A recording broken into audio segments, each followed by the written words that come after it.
యేసు ప్రభువారి మాటలే వినలేదు. ఆయన చెప్పే మాటలే ఆయన దగ్గరకు వచ్చారు. ఏ ఉద్దేశంతో వచ్చారో మనకి తెలియదు.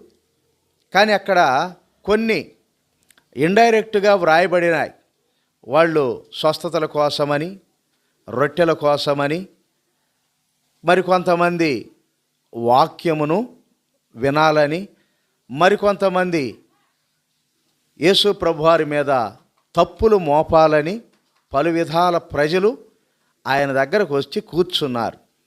ఆయన ఏమన్నాడంటే, వాక్యం చెప్తూ ప్రసంగం మధ్య మధ్యలో ఆయన ఏమన్నాడు అనంటే, చెవిగలవాడు వినుగాక అన్నాడు. మధ్యలో ఈ మాట ఎందుకు ఆయనకి? ఎవరికి? యేసు ప్రభువారి మాటలే వింటమలా, ఇంకా మా మాటలే వింటారు? చెవిగలవాడు వినుగాక అని అన్నాడు.